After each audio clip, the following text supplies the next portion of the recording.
So we are recording. 1, 2, 3. And let me pull up your Instagram. Boom. It's so random, by the way.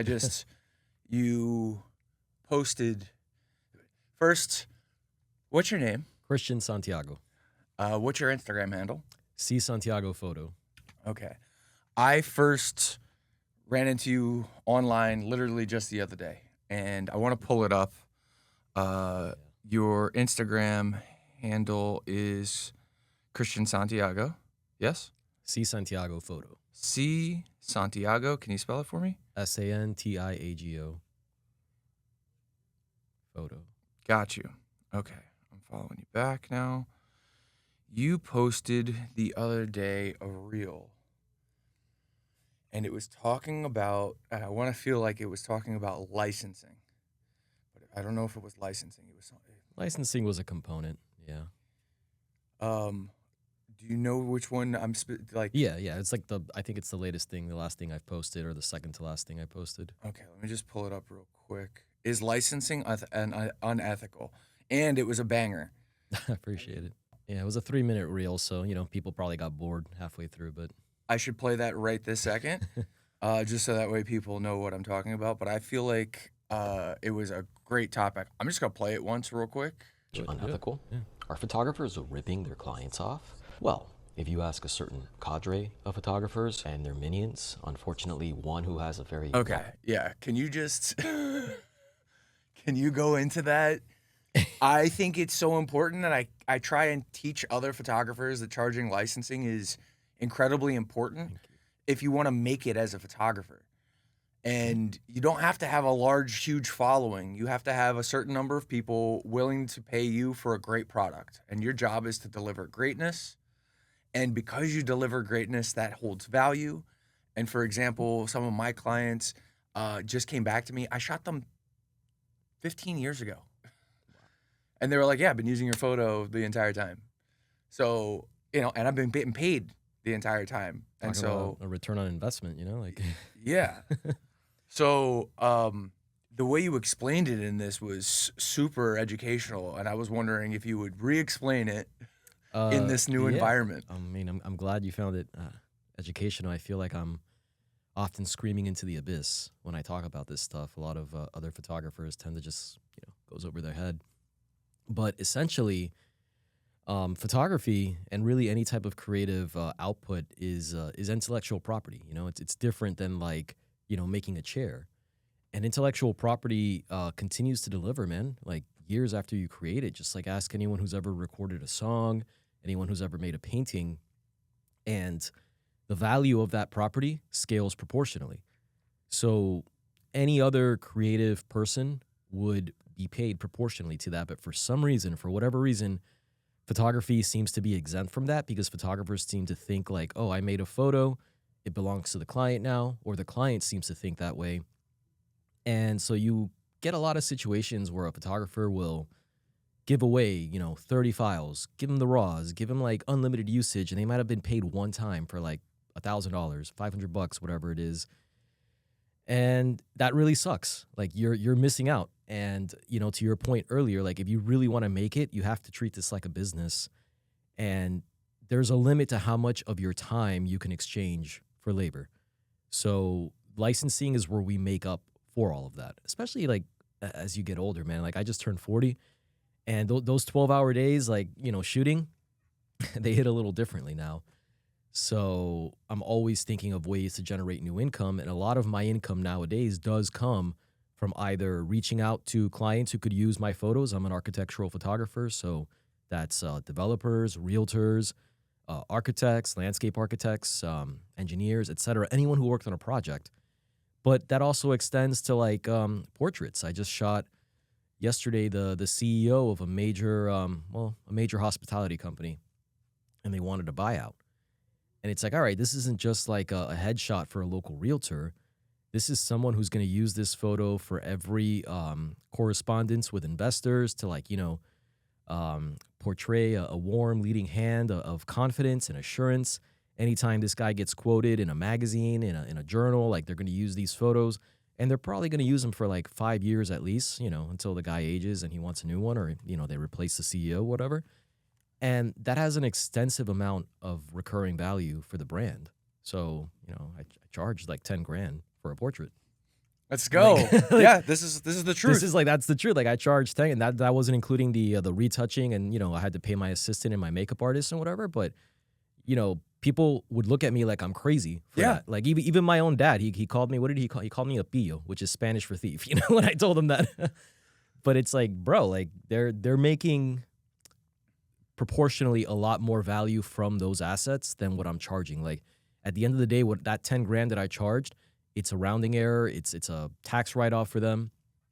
And so you're not doing anyone any favors by by shooting yourself in the foot. Yeah. You have to survive. You have to be able to put food on the table. You have to be able to enjoy your job.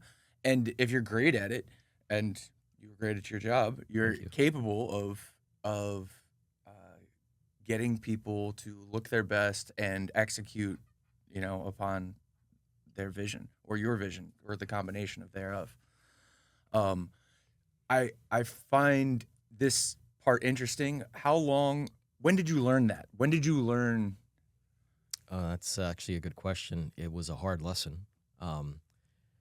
When I was about like 29 years old, when I was still kind of like making my way in this business, I was shooting a lot of real estate.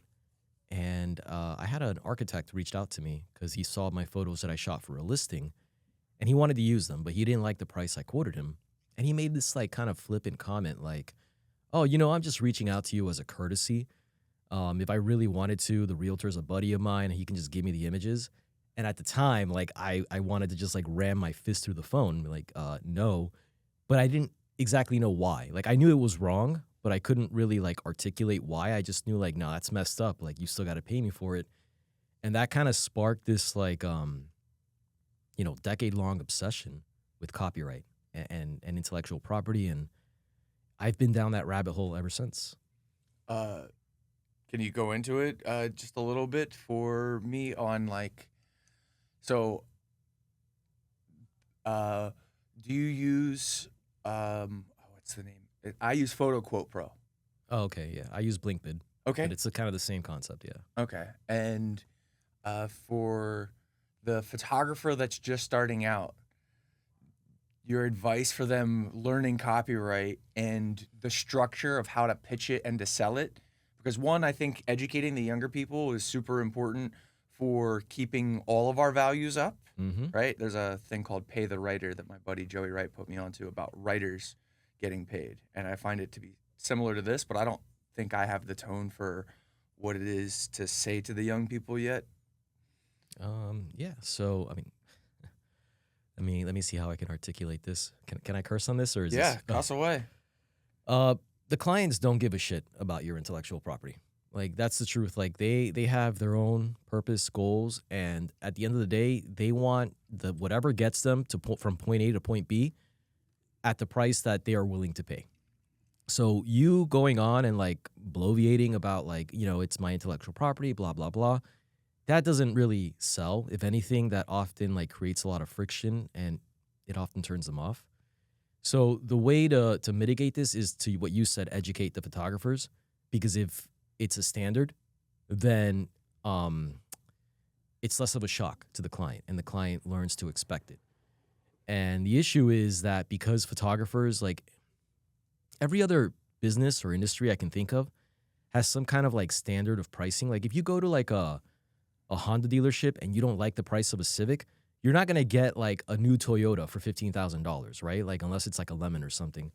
But with photography, you can have like an awesome photographer charging $5,000 and another awesome photographer who has no idea what they're doing because they're still living at home with their parents, like, and charging $500 because they don't really need the income and it's just a hobby. So that's where the real friction comes from. So the best thing we can do is educate each other, educate the new cadre of photographers that are coming in to like set that standard so that clients learn to expect it. Because what happens, and this happens to me all the time, is like a client's like, oh, we want to use this, or we want to use the photos to give them to our buddies who did the landscaping, whatever. And I'm like, okay, well, that's like, you can buy a gift license, or, they can contact me and license the images. Oh, but, this guy doesn't do that. Like, this guy just gives me everything for $1,000. And it's like, well, I lost you at that point, Right. because Yeah, because the other guy is essentially price gouging, and where he could be coming up, yeah, right? he's setting a very low floor, and it's unfortunate.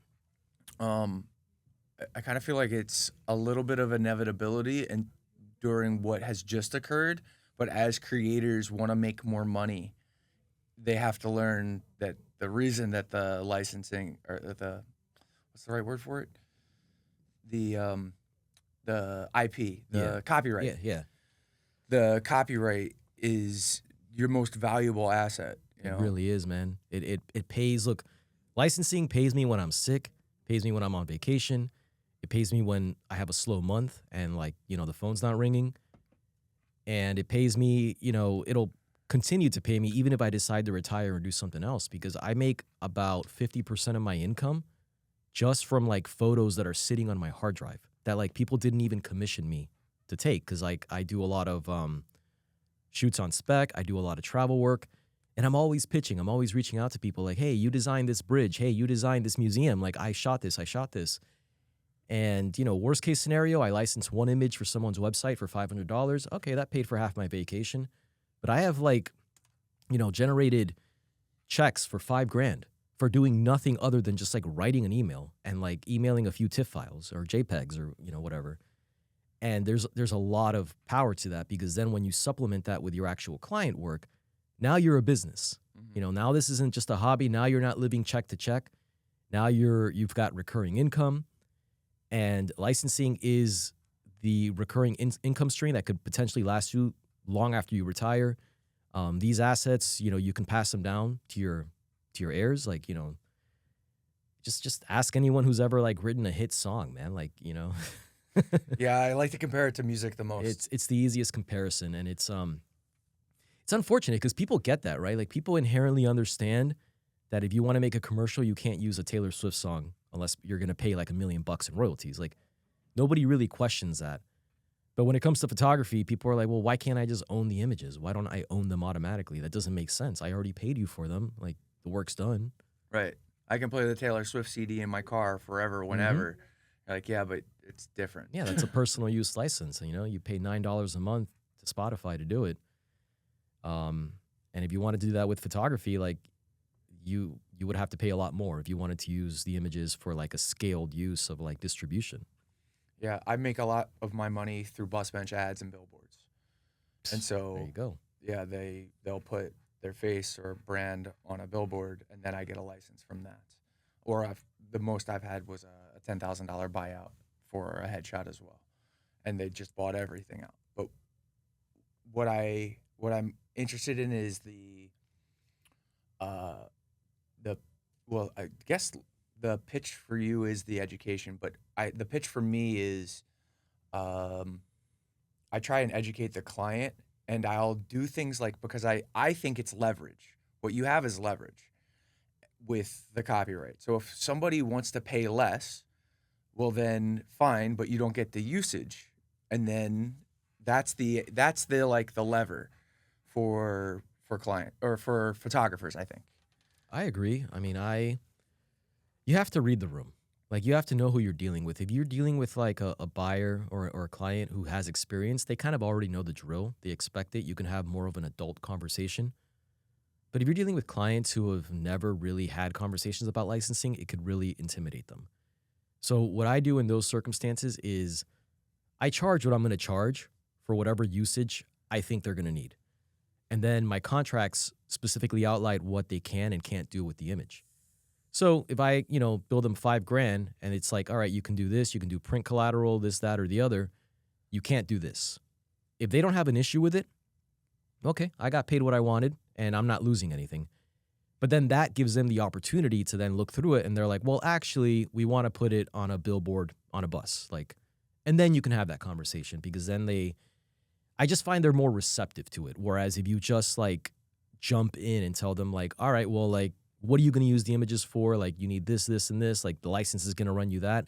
And you can do that with clients who know the drill, because I have plenty of clients who do, and it's much easier. But in my line of work, you have a really broad spectrum of people with experience with this type of stuff. So you just have to have a different approach depending on what kind of experience the client has. So you're saying, most of them are architects? I mean, I shoot for a lot of architects, realtors, but I also do a lot of hospitality work. So I shoot for a lot of, cruise lines, hotels, things like that. And a lot of those clients have agencies that, represent them. And, those people know the drill for the Right. most part. They do try to squeeze you sometimes because, they want to pad their margins, but at least they know the drill. Right. But, Did you get a lawyer for your contracts to be able to do these licensings, or did you just wing it? I kind of just winged it. I did my own research, and I mean, I don't recommend that. I would definitely recommend you get a lawyer because it does vary, by your state. I can't speak broadly, but you can have like a template of a contract that pretty much says like you can do this, this, this. You can't do this, and yeah, I would encourage people to have a lawyer look at it. It could save you a lot of money. Um, Dude, I'm just stoked that you were kind enough to answer through the text, and then I'm an open book, man. willing enough to come down. As a 40-year-old versus a 20-year-old. Wait, are you from South Florida? Yeah, I'm from Miami. Or from Miami? I was born in Puerto Rico, but I grew up in Miami. Okay. And what city in Miami? I'm a Kendall boy. Okay. It's Miami Killian Senior High. And from there, did you go to college or right into? No, I went to college. I actually have a major in creative writing from UCF. Okay. So you're good at storytelling. I like to think so. Sometimes I'm trying to put it to use these days. I had a miserable 6 months as a copywriter at an ad agency, and then I floated around aimlessly until I realized that like I was always skipping work to take photos. And then I was like, all right, maybe I should do this. And then they fired me, and I had no choice, so that's what I did. Who put a camera in your hand? No one. I think I picked one up. I bought it was a GH3. No, it was a Nikon D300. I saved up and I bought it on my own. Nobody in my family is artistic or creative or anything like that. Huh. I'm kind of like the outlier in that way. So Cuban family, you said? Puerto Rican. Oh, Puerto Rican. Yeah. Sorry. Puerto Rican family. They had, and he says you're a thief. Yeah. Out here stealing souls. Yeah. All right. And so you picked up a camera, you started shooting. What was your first job as a photographer? My first job as a photographer. Hold on. I think I moved the mic by mistake. I'm sorry about that. It still sounds great. Okay. My first job as a photographer, paid job, was for a realtor. I made like $200. And I had no idea that you could even make money shooting real estate because at that point in my career, I was shooting I thought, I was going to shoot girls in bikinis and, be a fashion photographer or something. And I wasn't making any money doing that. And a friend of mine was like, oh, I have a listing, or my buddy has a listing. Can you help him out? And I went and I had no idea what I was doing. I'm sure if I look back on it, those pictures are trash. But he paid me $300. And at the time I was like, whoa, this is more than I make in a week working at the hotel. Yeah, I think most photographers get in, or at least most male photographers get in to shoot women, and then they realize there's no money in it. There's no money in it. There is in some categories, but for the most part, there's no money. Yeah, too many other people trying it's to be a there for saturated free. market. Yeah. It's few and far and in between. All right. And so you get into real estate. What did you learn from real estate that you have applied to everything else? The hardest part of this job is getting paid. And I mean that convincing people to pay you and then collecting and then, people always dragging their feet. So I learned, I would say I learned how to stand up for myself because, this isn't to throw any shade at any particular realtor, but it's an industry full of grifters and shady people that, will walk over you if you don't, plant your feet. So that kind of gave me a bit of a backbone in this industry. And then you switched over to shooting commercial? I switched over to shooting architecture. I mean, I was doing a lot of video production too. I was kind of going back and forth. And so I shot was doing branded documentaries and client videos for schools and other nonprofits.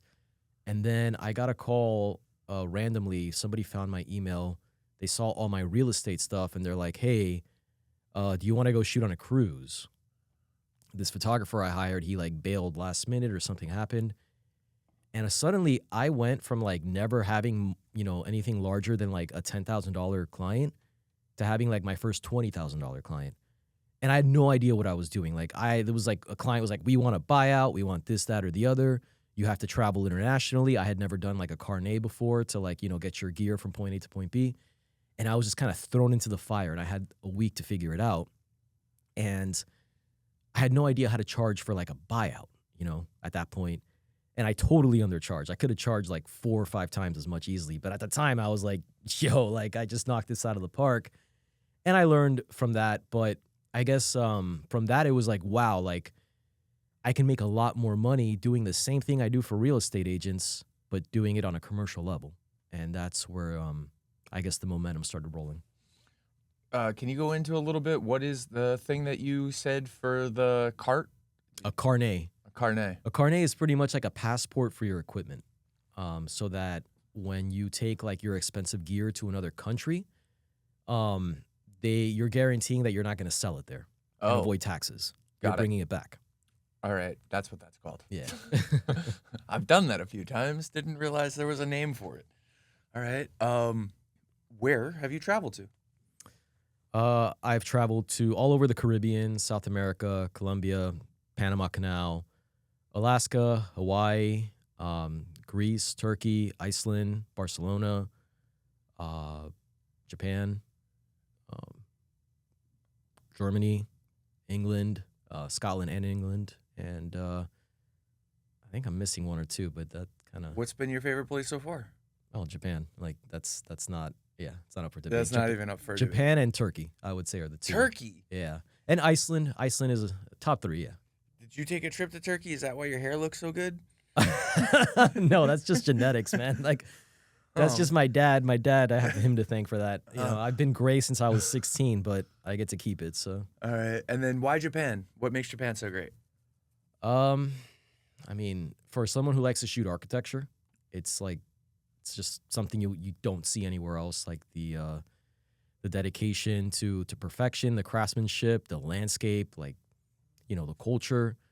It was just somewhere I've always wanted to go. That was more of a personal trip. The other ones were client, or client adjacent, because I often take advantage if like a client wants to fly me to Europe.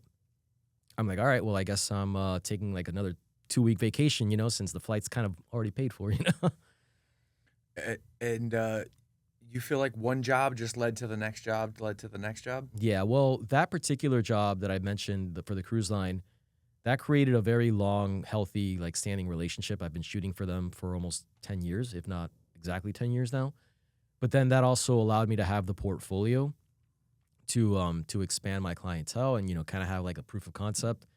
And once you develop that experience for managing like a real set, like it becomes a lot more valuable, because I don't know if people realize this, but you're not really being paid for the output of the photos. I mean, you are to an extent, but you're kind of being paid more for like reducing headaches. Like, tell me more. Well, like you can have like a photographer who's good and you can have a photographer who's great, but the great photographer is like a space case and like, kind of a pain in the ass and doesn't know how to manage a budget, doesn't know how to communicate. And I guarantee you they will not call that guy back. Whereas you can have the photographer who's like, all right, his results are good. He's not great, but he's reassuring. His communication is great. He's on time. He's on budget. Everybody on set loves him. He provides a great experience. They will call that guy back 10 out of 10 times. Could not agree more.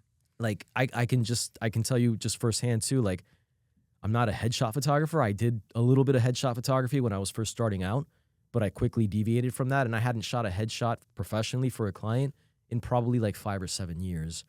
And so I was nervous doing the one that I did yesterday. And I just kind of did my best to provide a great experience.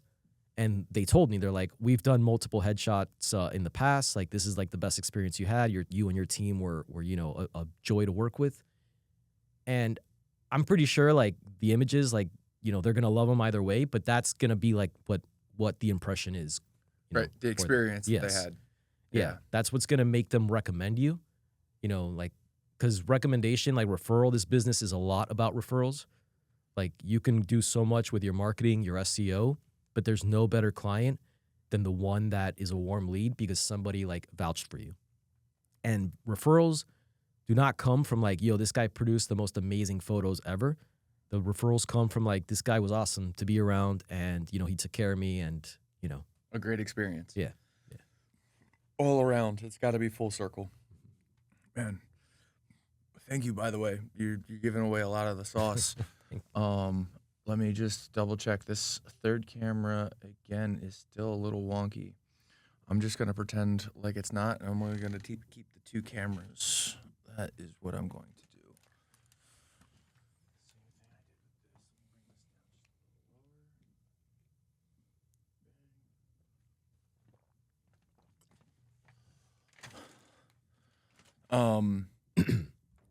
Let me just go into this. Right, dude. Okay.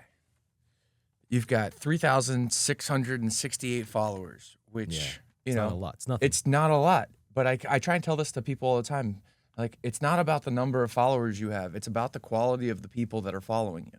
I agree. And so, it's super, super important. I mean, depending on what it is that you're trying to specifically go for, right? But I mean, if you're trying to actually be an influencer, there's probably more value in it. But yeah. Look, I'm not saying this to brag or be arrogant because it's not like an everyday. But like in the last 5 months, I've grossed 100K, and nobody knows who I am. Yeah, like I do. You do, thank you. But yeah, if you like, nobody in the photography circles know who I am. But there are people who have 100,000 followers who are like couch surfing. It's about, when it comes to specifically followers, like it's definitely a quality over quantity equation. I could not agree more. If the right people follow you, that's all that matters. If you were giving 3 pieces of advice to a young photographer coming up, what 3 things would you rip? Oh man. Don't obsess about gear early on. I mean, I made this mistake, I'm sure everybody does, but like I spent hours reading like this camera review, this lens review, this light, and it doesn't matter, man. Anything made in the last 5 or 10 years is going to get you great results. And for the love of God, like, don't put it on a credit card. Like, don't do that. It's bad. That's one. Number 2, I'm not just saying this because it's a shameless plug, because I'm making a course on this as we speak, but definitely learn licensing. Understand copyright. Understand how value of your images scales according to usage. Understand what to do if somebody infringes on your copyright. Like that's what's going to take you from, being a work for hire kind of guy, or like, a contractor, to being like a scalable business. That's number 2. And number 3, I feel like I should end it on a good one, but those are like the 2 most important ones. But if I think of something, yeah, we'll come back to the 3 later. Yeah, well, remind me again, and I'll. Yeah. I do think the number 2 is, and licensing is so very, very important. It changes the game for it really does everybody, and you don't have to fight, or what I assume is fighting. When I was growing up, I'm 40 years old too. Here in South Florida, photographers, I was like, they're fighting over shoots and stuff, and I'm like, it's not how it works. You should be making friends. And I end up bringing more of my friends who are photographers onto shoots with me to help me look good, right? Or like I'll work for them. So like, it's nice to have friends who are also assistants, who are also photographers, that know that the light stand, when you put a gobo head on top of it, it's supposed to be facing towards you, not away, to make sure that it doesn't fall and hit the ground. Yeah. And so, yeah, everybody should go out and make more friends. I will say that the photographers are like, I don't know, man, they're like the most misanthropic bunch. Like they're so willing to like undercut each other and shoot themselves in the foot, because it's almost like a pick-me profession. Like there's more value from the validation of getting selected. So you compromise way too much. Like I've just noticed that in this profession, which is unfortunate, and it's like something I'm actively trying to like change. Yeah, I think it's a heavy need of an uphill 100%. We need to get more people knowing that there's a business in photography, and part of it should be just given away for free. And so, if there's any particular advice that you would give away for free, I mean, I would give anything away Or- for free. or actually, what you just said 2 seconds ago, which was what to do when somebody abuses their license. Oh, like, or infringes? I Yeah. mean, look, contracts are only as effective as your will and your pockets to enforce them. Like, I've unfortunately had to do this a couple times. Suing people sucks. It's expensive, and it's very stressful. Does a lot to your mental health. So a lot of people will just say, like, oh, just sue them. You need to sue them. Like, those people don't know what they're talking about. Like, it's not always practical. So this is not legal advice. If anyone infringes on your copyright, I would advise you to get a lawyer. But the best thing you can do is actually register your images with the U.S. Copyright Office. Most people do not do this. Like, if you're watching this right now, like, you should, like, do this immediately. If you have a backlog of images that you've never registered, it's the most important thing you can do, because it really, it like empowers you in the worst case scenario. It's like, do you want to go to war with like a pistol or a bazooka? That is the difference between registering for a copyright, because if you don't register your images, one, you can't sue for infringement. You have to go and actually register them, and then you can sue. Like, you own the copyright inherently, but your legal protection isn't fully enacted until you're registered. Second, you are limited to actual damages versus punitive damages, which is the difference between like the actual value of your work versus, you know what? I think you acted willfully, so I'm going to make an example out of you. Here's another $30K. Third, I think you're only limited to $30,000 per image, whereas with registration, I think it's up to $150 per image. You know, it's a huge difference. And you are entitled to legal fees. You know, and this is all like worst case scenario.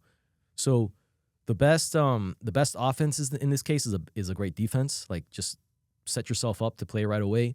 Register with the U.S. Copyright Office. You know, it's kind of annoying. The system is a little antiquated, but it's the best thing you can do for yourself.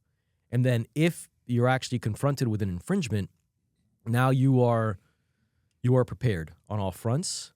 But even if it doesn't go that far, you also have like the the leverage, because you can say to your client, like, look, this is a willful copyright infringement. We can try to negotiate this now. We can take care of this now. But if it goes further, I would have to escalate it. And, you know, there's some teeth now to that threat.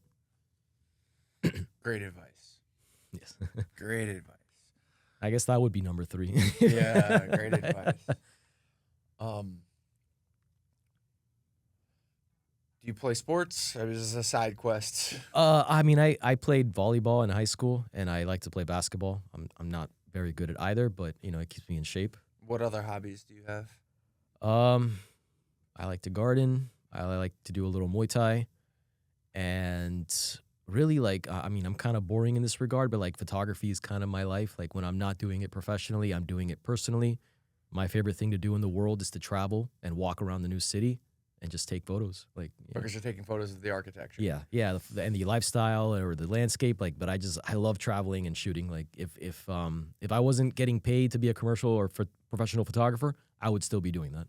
Oh, wow. Are most of your friends photographers? Yes, I don't have a lot of friends outside the industry, because it's such a weird way of life. Like, when you actually interact with people who aren't in the industry, you realize, like, they don't get it. You know, like, it's like, wait, you're working on Saturday at 3 a.m. Why? It's like, because you're editing, because you have another shoot, and it's, yeah. What is your lifestyle like?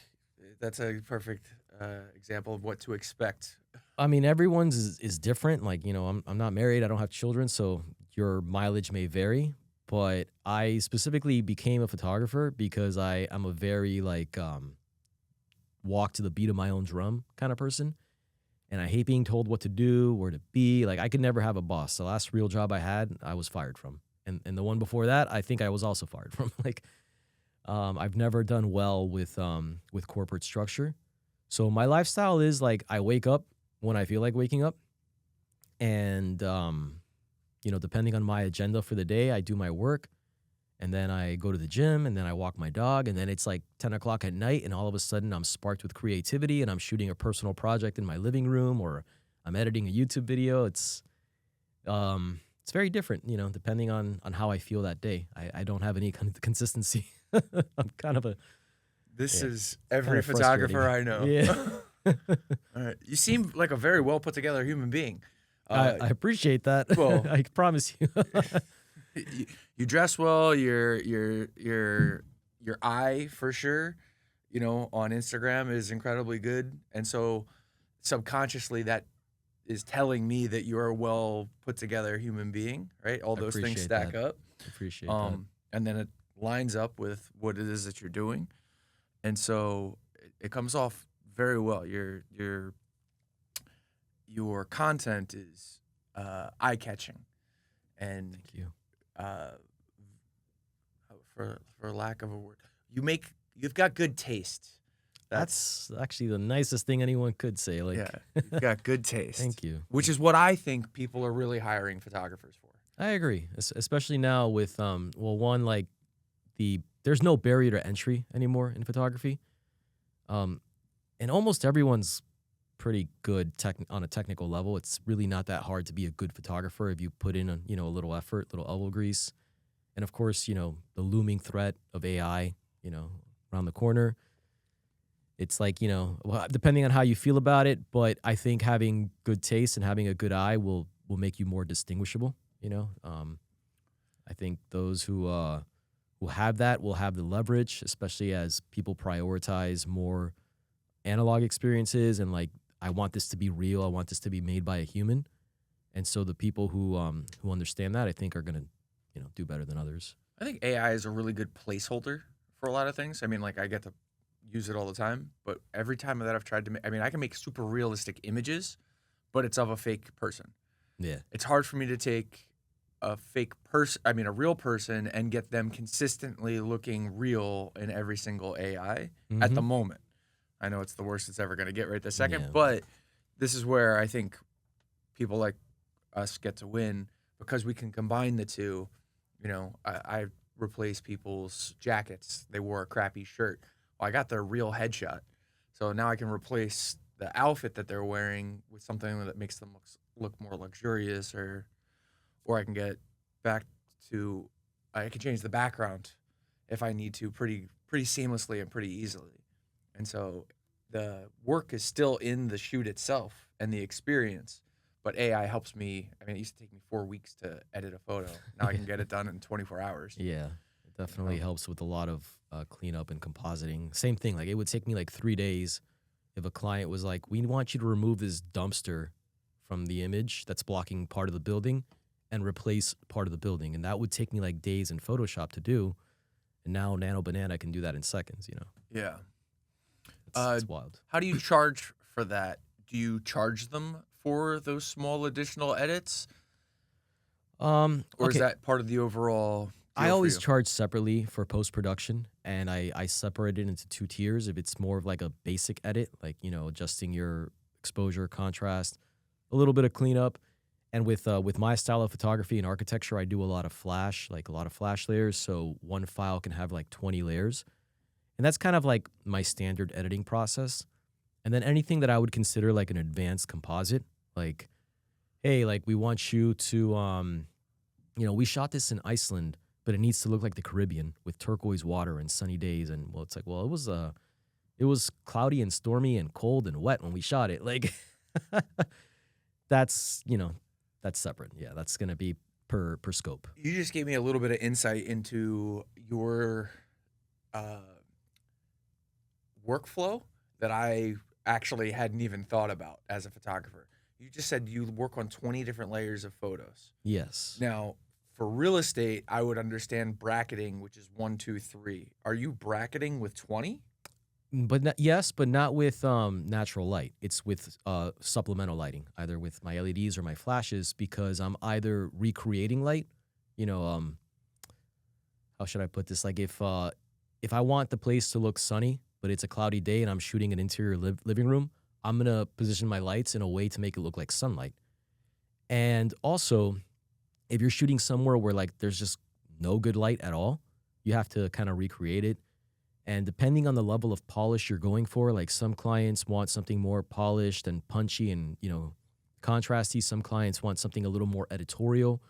So the lighting, even if you're using flashes, like the way you're motivating the light is going to differ. You know, you can use 30 flashes just to make it look like there's no light at all.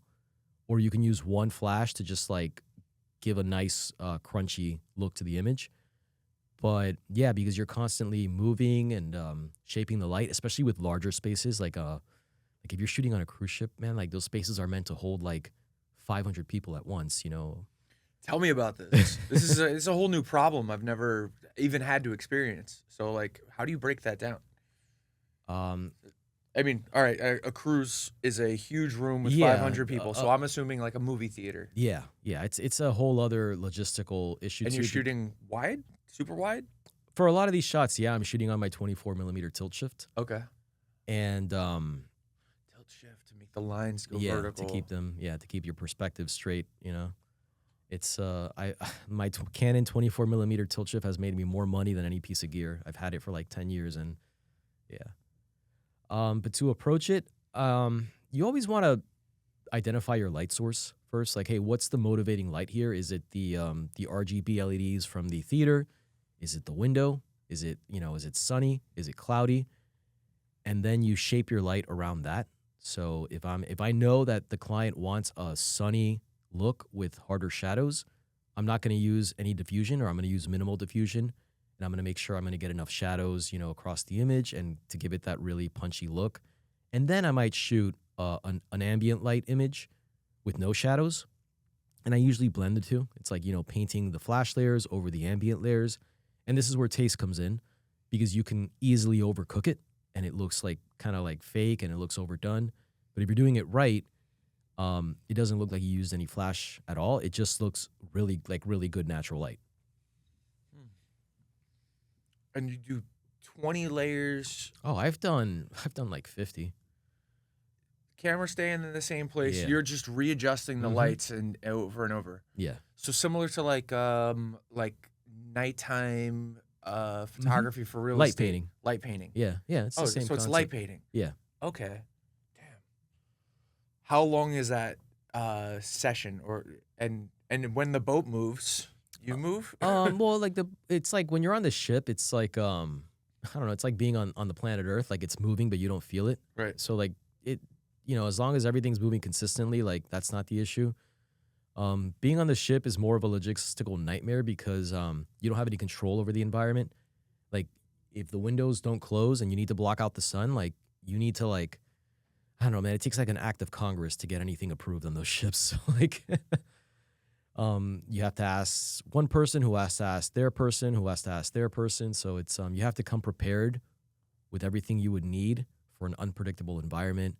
You know, every surface is reflective. So it's like, all right, we got to block out like all these reflections. That's going to take time. Yeah, it's just always every time I do one of these shoots, there's always at least one situation where I'm just like, I go to my assistant and I'm like, I don't know how the hell I'm going to do this. And then I figure it out. Yeah, we're professional problem solvers. That's like literally all we're doing is, I'm getting a smaller room than I was told I was getting, and I have to figure it out. Or I've got a bigger room, or there is no white roof. It's all black. And so... Or you're shooting the ship because the only time you can get on it is during December when they have all the Christmas decorations up, and they're like, yeah, but we can't have this for the final photo. We need to get rid of all the Christmas decorations. How can you do it in Photoshop? And it's like, back then there was no AI, so it was like, yeah, I'll figure it out somehow. Yeah, I'll figure it out. Yeah, I mean, dude, everything has changed so much even the last 5, 3, 2, last month. Yeah. What do you do to stay with the times and ahead? Is there a newsletter that you follow? Are you constantly on like fstoppers.com? No, I'm not a big photography content consumer that much anymore. The older I get, I don't know, the less interested I am in that kind of stuff, because it's just like a lot of it is gear related, gear centric, and it's like, oh, look, another camera that shoots 6K, whoop-de-doo. Like, don't care. Like, Um, I tend to follow more like just general technology and business development content. So, what type of business development content are you watching currently? If I'm being completely honest, not a lot because I've been busy making my own. Oh, But that's great. yeah, yeah. When do you plan on releasing it? Well, the script is written. Okay. I have to film it now. Okay. But I ideally sometime in the next month and a half. And we've got a couple of interesting. I'm actually partnering with a friend of mine who runs this account called the Shifter account. It's an Instagram account for architectural photographers, but the course is for anybody who really works with intellectual property. But we're going to be launching it together because his audience is much larger than mine. So this is one scenario where having a larger audience is more of your benefit. And I'm actually in the process of developing an AI tool that will allow you to plug and play certain variables and parameters and come up with proper like pricing. Because I think that's the one thing in our industry that that is just like firing from the hip. Nobody knows what they're really doing.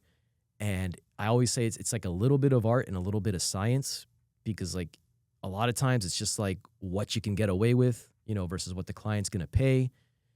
And so I figured you can't do any type of price collusion because that's illegal, but there should be some kind of like standard understanding at the very least of like why this image costs $50,000 and why this image costs $500, even though they're both a picture of a fire hydrant, Right. Same photo, different use case. Yeah, yeah. This photo's gonna end up on a billboard in Times Square. This photo's going to like a local blog, Right. Like it's based on visitors or eyeballs. Attention. Yeah, and like understanding, what your clients really hope to achieve. Like, look, I have a buddy, and I know he still kicks himself about this, and I'm gonna tell this story, and he's gonna hate me. He's gonna be like, "Oh, you got to bring that shit up again."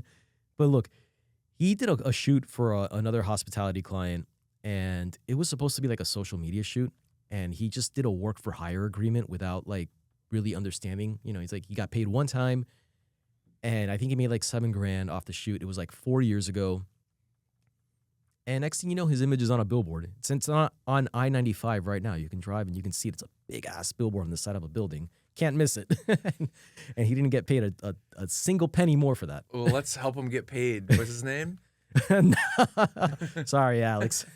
And what's the billboard? It's the MSC billboard on I-95. All right, guys, we'll take a look at the MSC billboard. Yeah. And go hire what's his name? At Legendary Alex. At Legendary Alex. Go follow him. He needs some more work, guys. Yeah. No, he's good. He's got plenty of work. He just, what's it?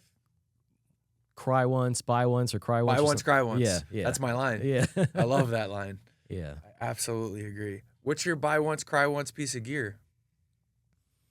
I have a head for my tripod. It's called the Cube. It's made by Arca Swiss. It was $1,500, and you're probably thinking like you're crazy for spending that much money on like a tripod head. When most people just get like those ball heads and call it a day. But it allows me to align my camera so precisely, and it's just so smooth and awesome to work with. And I've had it for like 8 years now. And even though like I really resented spending $1,500 for like just a metal cube, I'm glad I did. Glad I got it. Yeah, that was an easy one. I'm excited about looking that thing up. Yeah. Yeah, it's just like made of like, it feels like a boulder of obsidian. Like I've dropped it and like I've damaged the floor and it's like unscathed, I love all of the gear that comes out every single year, but at some point you need to stop. That piece of gear is a piece that you would recommend for specifically for architecture and landscape. People who really value precision in their compositions and their verticals and their horizons, things like that. Yeah. Who did you look up to, if anybody at all, when you decided that you were going to go down your landscape/architecture? Actually, what I really wanted to ask you, this is what brought it back up. Who's your favorite architect? Oh, that's a good one. I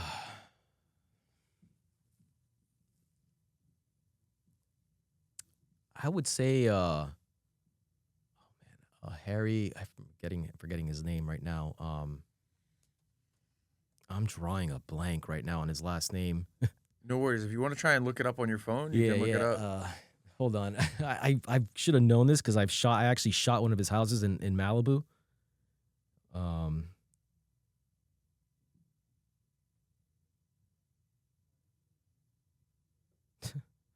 I made a whole video on this.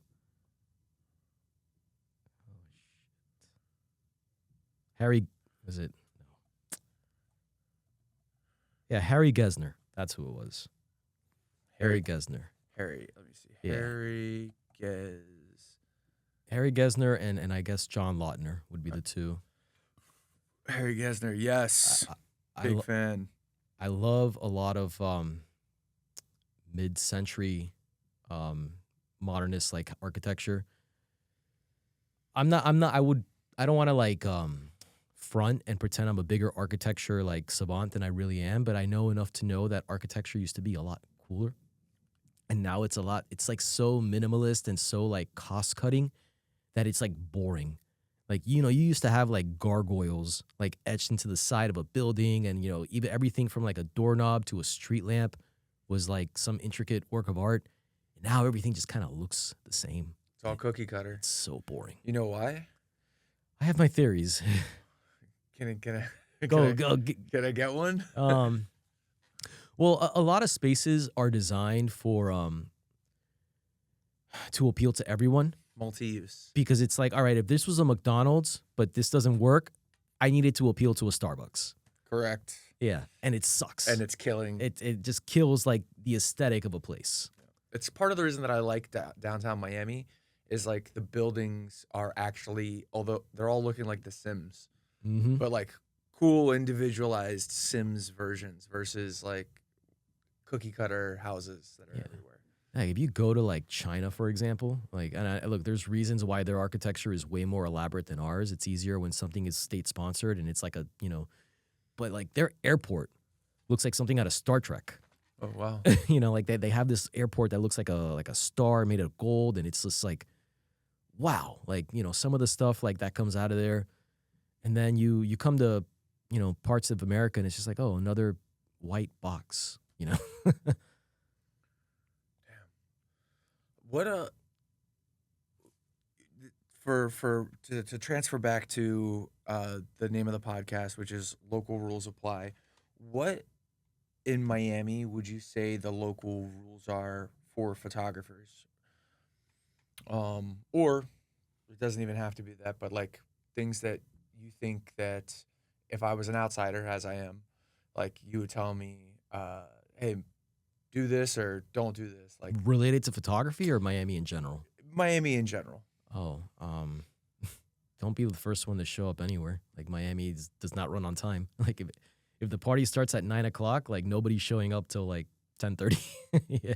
Okay. That's the great rule. Is that just because it's a party town? I mean, I think it's just a kind of like the Latin American, you know, influence. It's a lot more casual, you know. That's it's cooler at night. Yeah, and if you don't go immediately when the light turns green, everyone's gonna honk at you. Like that, like you should like preemptively start hitting the accelerator when you think the light's gonna turn from red to green. Because if you wait like a second more, like everyone behind you's like, yo, like. One last one. Do you have one last? Oh, I have as many as you want. I want keep one them coming. more. No, one more. Oh, one more rule. Ultimately, rule for Miami. I guess like don't spend any money eating at any place that you find on Instagram.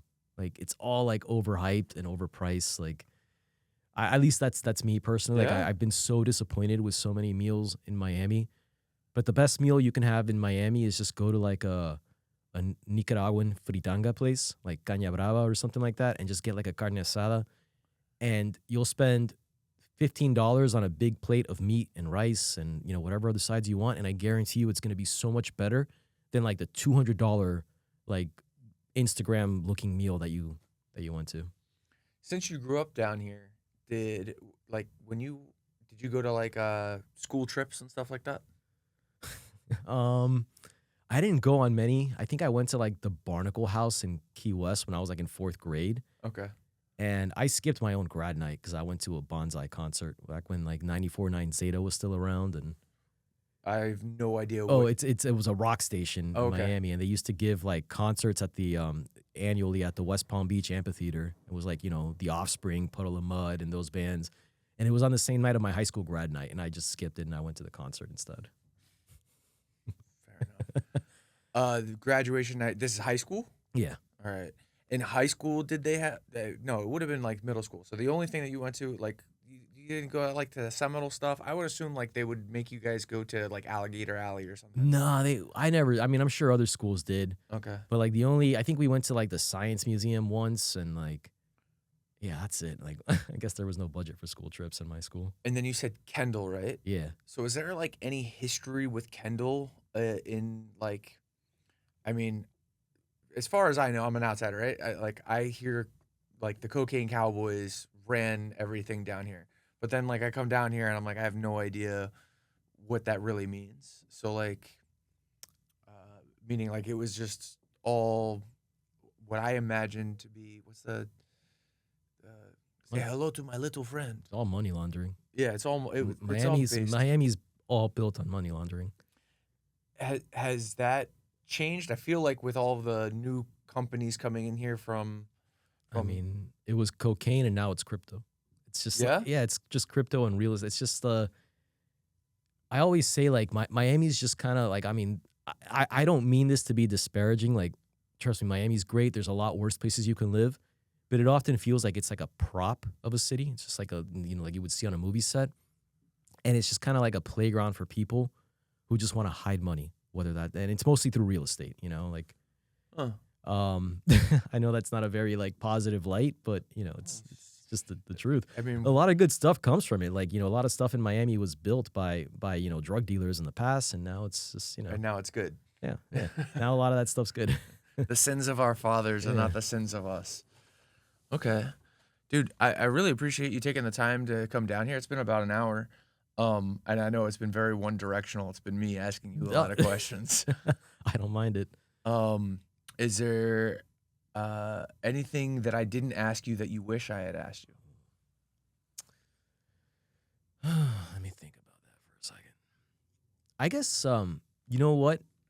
To go very back to the front of the start of the podcast, the motivation for that reel that we talked about. There's a reason why I made that. Okay.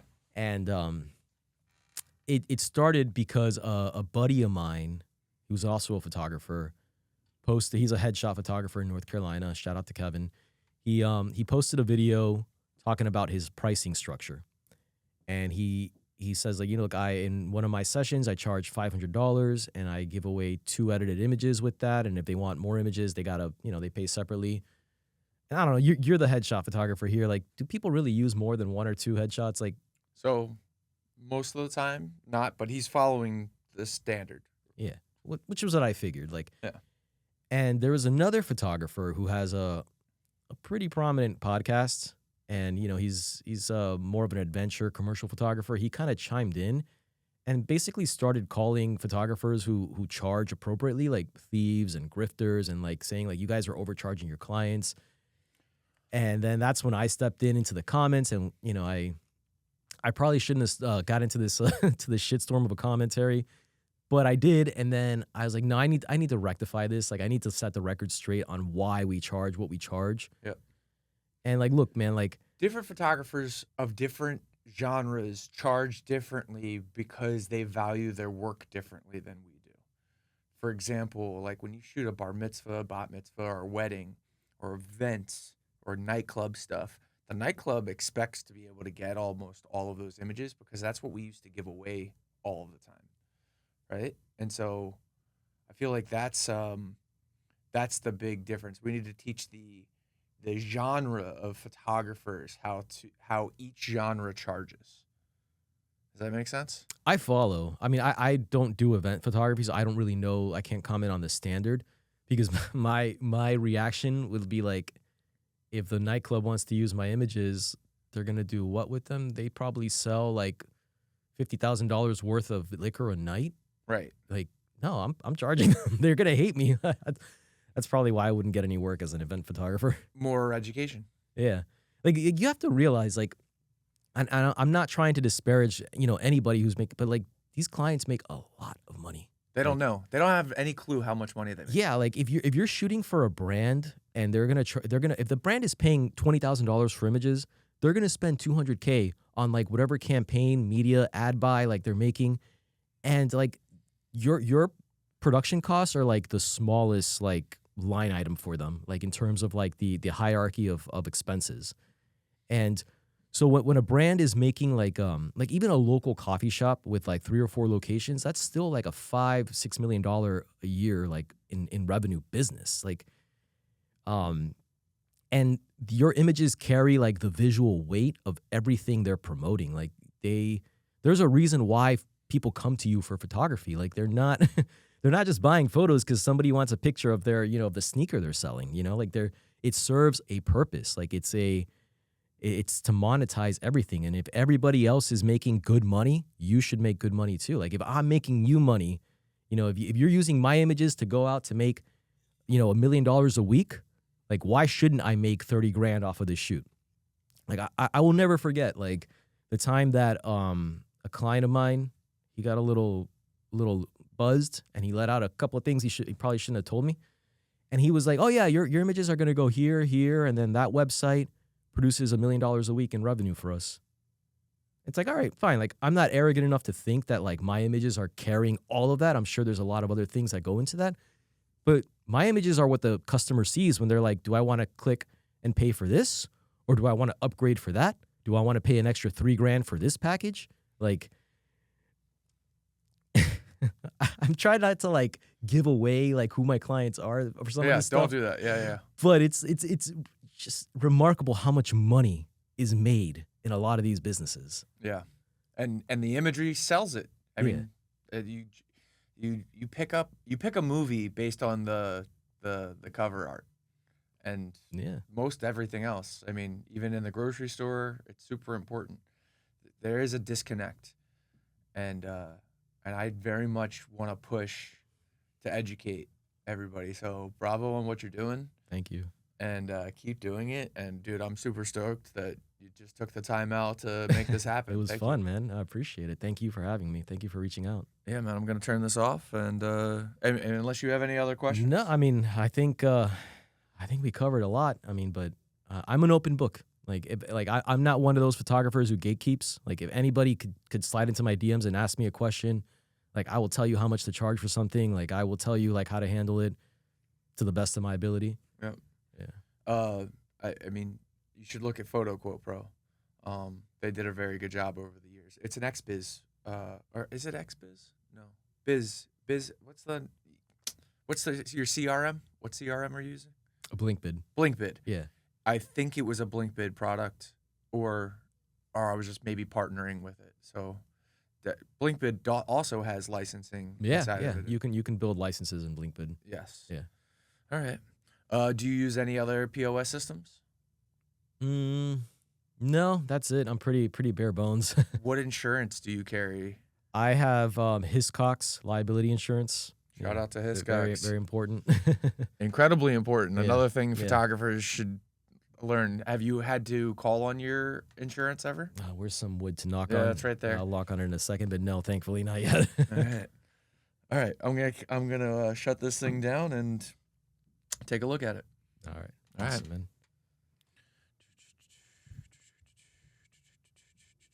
Never been on a podcast before. Thank you. I've also never been on a podcast before.